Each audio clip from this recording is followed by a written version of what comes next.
Cultural histories of eating disorders start with the saints. Personal histories start with first diets.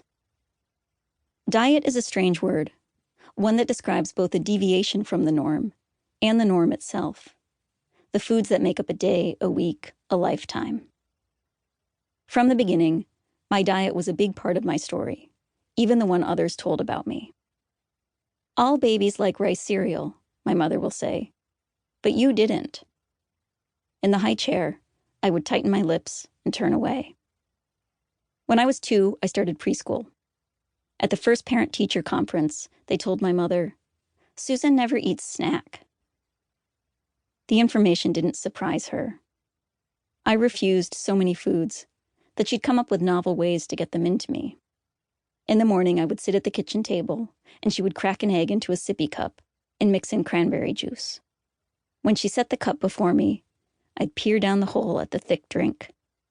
Beside the cup would be a colored vitamin, its surface rough like construction paper. My mother would be emptying the dishwasher, the radio going.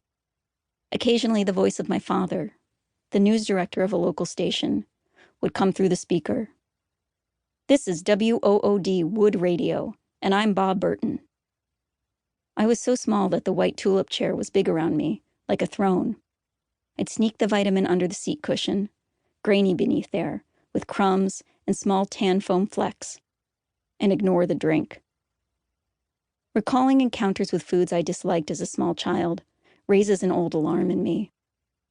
A sip of a soda at the zoo one afternoon, the prickling shock of the bubbles. It would be more than a decade before I would try something fizzy again. Melba toast at a white tablecloth restaurant in Chicago. The next day, I vomited. The bright yellow worm of mustard on a hot dog at a public beach. The jagged chopped nuts on a hot fudge sundae, even though I'd asked for it plain. In any choice about food, I always preferred plain. I went through primary school never eating a salad or a single bite of fruit. And it wasn't just healthy foods I disliked. It was basic kid things, like sugar cereal and potato chips. I couldn't tolerate flavors in drinks. The only ones I liked were milk and water.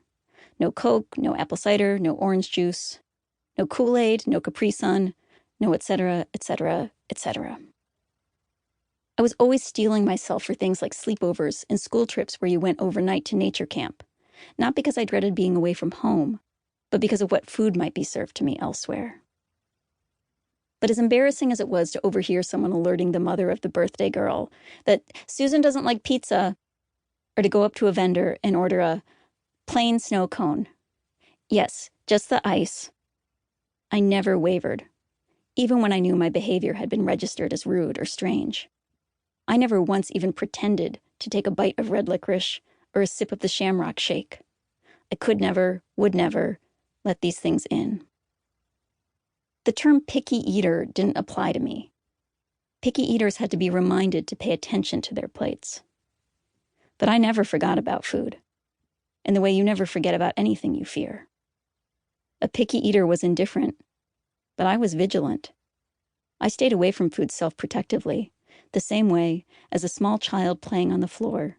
I had steered clear of the round red tins my mother used to poison ants. I was scared of feeling sick. I was scared of not liking tastes. I was scared of something getting in me that I could never get out. I was scared of something happening to my body that would make me not me.